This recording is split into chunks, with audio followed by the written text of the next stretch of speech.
유튜브로 읽는 박정희 전기 10권 10월의 결단. 선진국을 만드는 조건.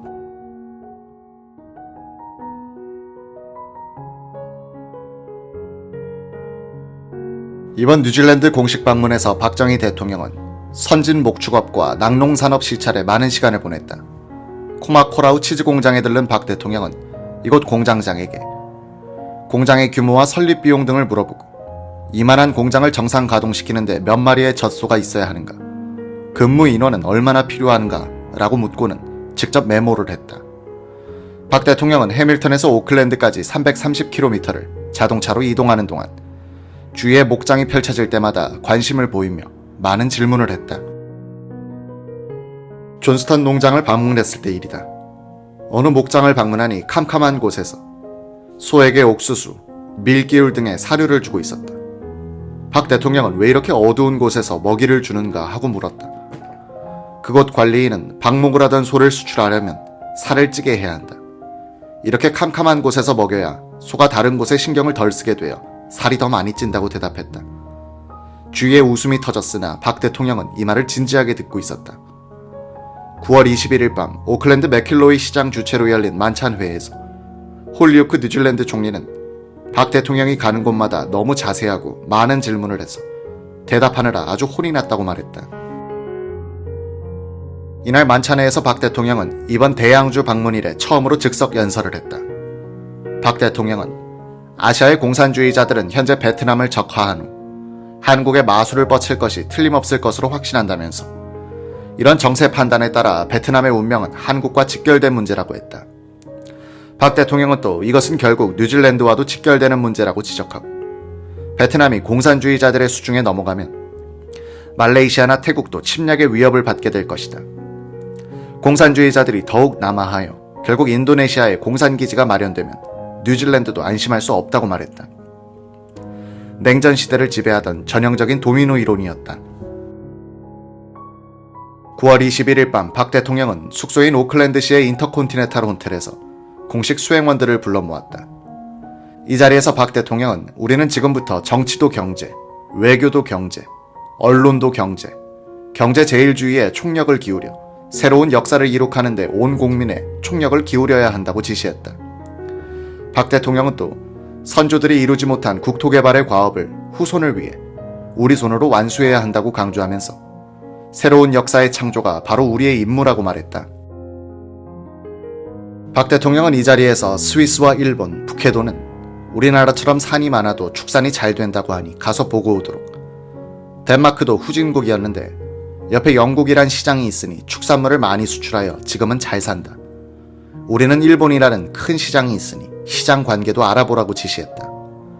이에 따라 김용래 축산국장은 9월 22일 에어 뉴질랜드 편으로 뉴질랜드 남도로 떠났다.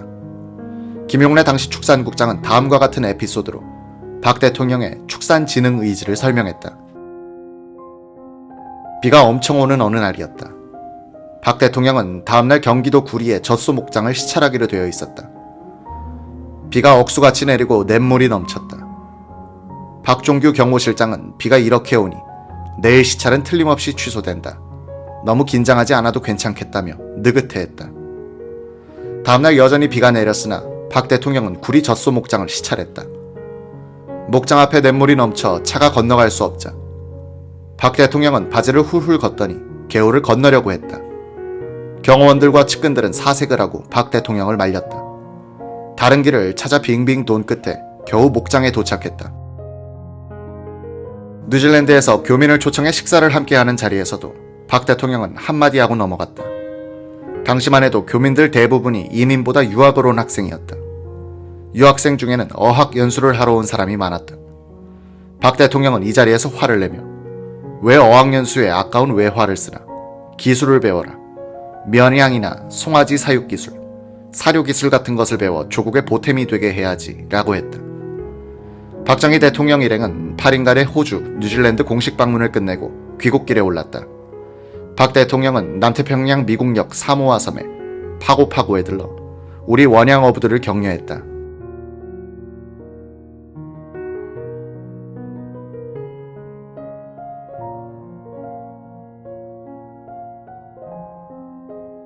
박 대통령은 어부들이 마련한 환영식에서 여러분들이 겪고 있는 고충은 조국과 후손에게 보람있는 내일을 물려주기 위한 희생이며 봉사다 라고 말하고 개척자 정신으로 자부와 긍지를 가지고 일해달라고 부탁했다.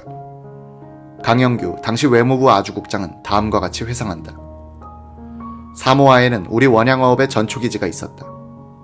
이곳에서 참치를 잡던 선원들은 그들의 사장이 와도 감격할 판이었다. 선원들은 대통령이 남태평양에 있는 섬까지 와서 자신들을 격려하자 그렇게 고마워할 수 없었다. 박 대통령은 9월 22일 밤 10시 하와이 호놀룰루에 도착했다. 박정희 대통령은 23일 오전 호놀룰루의 카할라 힐튼 호텔에서 수행 기자들과 환담을 가졌다. 박 대통령은 우리 국토의 4분의 3인 산을 잘 이용하여 개발하고 연구하면 호주나 뉴질랜드에 못지않은 성과를 올릴 수 있다. 이번 여행에서 한국의 목축 사업 조건이 호주에 못지않아 축산이 유망하다는 결론을 얻었다고 말했다. 유교사는 이 자리에서 그네가 가장 많이 배웠다고 했다. 유교사는 그네가 집에만 갇혀 있어서 일반 가정집 딸보다도 세상을 몰랐는데 이번 여행에서 많이 배웠다며 즐거워했다.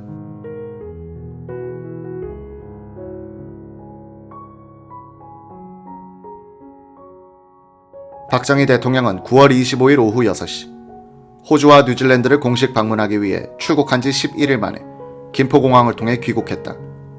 노스웨스트 항공 전세기 편으로 공항에 도착한 박 대통령은 곧이어 3군 의장대를 사열했다. 사열을 마친 박 대통령은 공항에서 의례적인 연설이 아니 직설적 귀국 보고를 했다. 우리가 이번에 방문한 호주와 뉴질랜드 두 나라는 여러분들이 아시는 바와 같이 역사가 매우 짧은 신생 국가입니다. 호주는 지금부터 그 나라를 개척한 것이 180년, 뉴질랜드는 100년밖에 되지 않습니다. 그런데 이 두 나라는 오늘날 지구상의 서구의 어떤 선진 국가보다 조금도 못지않은 훌륭히 개발된 근대 국가로서 그들 국민들보다 높은 생활 수준과 번영된 생활을 유지하고 있다는 사실입니다. 우리가 이들 두 나라의 개척사를 더듬어 볼 때 지금부터 200년 전 그들의 조상인 서구의 영국 사람들이 그때만 해도 수송기관이 발달되지 않아 엔진도 없는 범선을 타고 대양을 둘이나 셋을 건너서 그 대륙을 발견했습니다. 그들이 처음 대륙에 도착했을 때에는 오늘날과 같은 개발되고 번영된 사회가 기다리고 있었던 것은 결코 아닙니다. 초기에는 그 지방의 원주민과 수십 년 동안 투쟁을 해야 했고 또한 여러 가지 질병과 그리고 기후 풍토와도 투쟁을 해야 했던 겁니다. 그들 조상들이 이러한 새 대륙을 발견한 그 자체부터 위대한 사실이지만 그 나라를 개척하는데 강인하고도 끈덕진 그 개척자 정신, 피땀 어린 노력, 이런 것들이 오늘날 그들이 세계에서 자랑할 만한 복지국가를 건설해 후손들에게 유산으로 몰려줬다는 겁니다. 우리는 5000년 역사를 가지고 있다지만 우리 조상들은 바로 코앞에 있는 대마도 같은 섬 하나도 개척하지 못했다는 것을 생각해 볼 때 혹자는 이런 얘기를 하면 우리 대한민국은 지정학적으로 대륙과 일본에 끼어 있기 때문에 항상 외세의 침략을 당하고 짓밟히는데 급급했다는 소리들을 합니다. 물론 그것은 역사적인 사실이기도 합니다. 그러나 왜 남에게 짓밟히고 침략을 당했냐 하는 겁니다. 오늘날 이스라엘을 보십시오. 사막에 둘러싸인 조그마한 나라가 인구 1억이 넘는 아랍 민족에게 완전히 포위당해 있으면서도 끄떡없이 견디어내는 것을 볼 때 과거 우리 조상들이 왜 이웃으로부터 짓밟히고 침략을 당했던가? 남을 원망하기보다는 우리 스스로가 반성해야 되리라고 생각합니다. 그렇다고 지금 다 돌아가 땅 밑에 계시는 조상을 원망하려는 것이 아닙니다. 우리의 과거 역사를 더듬어보고 남들이 걸어온 역사에 견주어 지금 우리 세대가 우리 세대뿐 아니라 우리가 무엇을 해서 자손들에게 남겨줄 것인가에 대해서 다시 한번 각성하고 냉정히 검토를 해봐야 되겠습니다.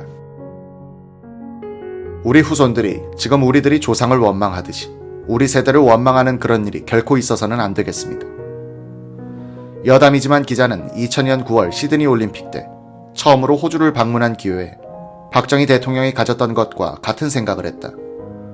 본격적인 건설의 역사가 불과 200년밖에 되지 않는 시드니와 수천 년의 역사를 자랑하는 우리나라. 그런데 우리 조상들은 무엇을 했기에 하는 의문과 울분을 화두로 하여 자문자답을 해봤던 것이다. 2000년의 한 조사에 따르면 세계에서 가장 살기 좋은 3대 도시는 호주의 시드니, 캐나다의 밴쿠버, 오스트리아의 빈이라고 한다. 오늘날 선진국과 후진국을 구분짓는 기준은 역사의 길이가 아니다.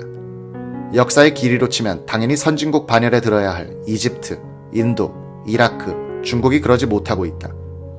역사의 길이도 중요하긴 하지만 더욱더 중요한 것은 근대 국민국가로서의 나이일 것이라는 생각을 해봤다. 대한민국은 수천 년 역사를 자랑하지만 1948년에 세운 것이 최초의 국민국가였으니 나이가 52세에 불과하다. 반면에 미국의 역사는 짧지만 국민국가로서의 역사는 224년이나 된다. 그래서 우리나라보다 선진된 것이 아닐까. 일본이 19세기 후반기 봉건적 막부 체제를 청산하고 중앙 집권적인 국민국가로 다시 태어난 것은 메이지 유신 이후인데 우리보다 약 100년이 앞선다. 그 100년만큼 우리보다 선진된 것이다. 호주도 근 200년에 걸친 국민국가 건설의 경험이 축적돼 있으니 비록 죄수들이 시작한 나라지만 우리보다 선진되어 있다는 설명이 가능하다. 이처럼 역사의 길이보다도 국민국가의 나이가 중요한 것은 국민국가만이 국가 건설에 국민들의 자율적인 참여를 불러들일 수 있기 때문이다. 조선이나 고려는 왕조 국가였다. 국가는 백성들의 것이 아니라 왕족과 귀족들의 전유물이었다. 우리들의 조국이 아닌 당신들의 천국이었다. 이런 나라에서는 노예적인 노동의 축적은 있을 수 있을지 모르지만 국민 다수의 자발적인 참여는 기대할 수 없다. 국민국가는 주권이 국민들로부터 나오므로 국민들이 주인이다. 국민들이 권력자만의 나라가 아닌 내 나라란 인식을 갖고 계층과 지역과 종교의 벽을 뛰어넘어 열심히 살아가는 과정에서 시드니와 같은 대도시가 출현한 것이다. 북한은 국민국가가 아닌 1인 지배체제 하에 전체주의 집단이다. 이런 체제 하에서는 아무리 협박하고 선동해도 자발적인 국민 에너지를 조직하고 동원할 수는 없다. 오늘날 남북한의 차이는 지난 50여 년간 양쪽에서 축적된 국민 에너지의 총량 차이에서 비롯된 것이다. 노예노동과 자율노동의 차이이기도 하다. 1948년 대한민국 건국 이후 우리는 우여곡절을 거치면서도 국민국가의 가치관을 만들어가고 있는 중이다. 국가의 윤리와 국민의 윤리, 이것이 조화되고 통합될 때 국민국가의 가치관이 확립될 수 있다. 국민은 납세, 병역, 교육의 의무를 다하고 국가는 국민들을 보호하고 부양하며 정신적 자유를 보장하는 관계. 이것이 바로 국민국가의 윤리이고 가치관일 것이다. 우리가 아직 국민국가 건설에 도정해 있다고 말하는 것은 수구 세력인 김정일 일파의 도전과 전 근대적 의식의 잔재가 남아있기 때문이다. 일본이나 서구는 봉건제도를 거치면서 권력의 공유와 분점, 실용적인 사고방식을 체득할 수 있었지만 봉건제도를 거치지 않고서 중앙 집권적 권력 구조에서 바로 국민국가 형태로 넘어간 한국과 중국을 포함한 그 이외의 나라들은 권력은 독점하고 그 혜택은 독식하는 것이라는 관습에 아직 얽매여 있고 실용 정신보다는 위선적 명분론이 더 잘 먹혀들 수 있는 토양에서 헤매고 있다. 그런 점에서 박정희가 시작한 조국 근대화는 근대적 물질 토대와 제도를 만들어내기는 했지만 그런 하드웨어에 맞는 소프트웨어, 즉 정신적 근대화의 과제는 아직 미완성인 상태에서 지금도 진행 중인 것이다. 근대화는 아직 끝나지 않았다는 것이 2000년 시드니에서 느낀 필자의 감상이었다.